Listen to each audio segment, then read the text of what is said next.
Hi guys, I have a secret and I do want to share ko kasi makita kasi tatawa kayo. Pag may nakita ko, tatawa ka kasi. Kaya, ayokong ipakita ito kasi huwag tamanan niyo. Kahit pinagputawa na naman ang mga classmates ko, kinakaya ko nang. Sabi niya, ha, tumatawa sila sa harapan ko at nasasaktan naman ako. At yan lang kasi guys, ako nang ayaw.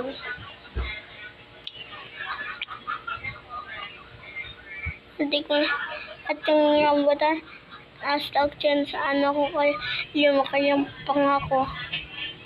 At sabi ng doctor, after 5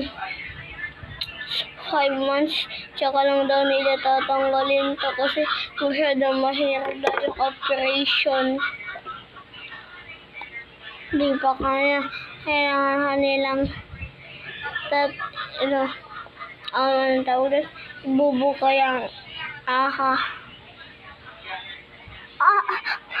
ibubuka tong ano ko, tsaka nila yung ano nila lang ayan. Sakit konti. So ngayon lang guys, kapag ngiti ako natiraran. Anon guys.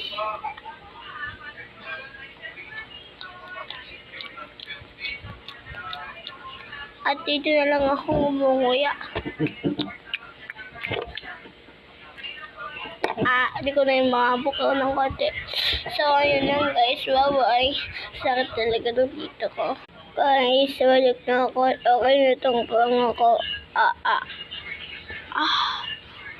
Nabubugo ko na ng konti. At saka ito ulit sinuot ko after 3 months. Sabi ng doktor, kinaya nila yung operation. Para akala nyo, ano lang, inulit ko lang. Hindi yan totoo. Sa talagang dito ko, kinanyan nila, ano lang, isang anesthesia, super sakit po.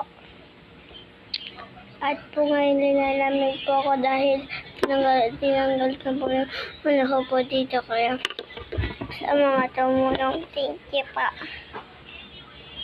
At nga po ako.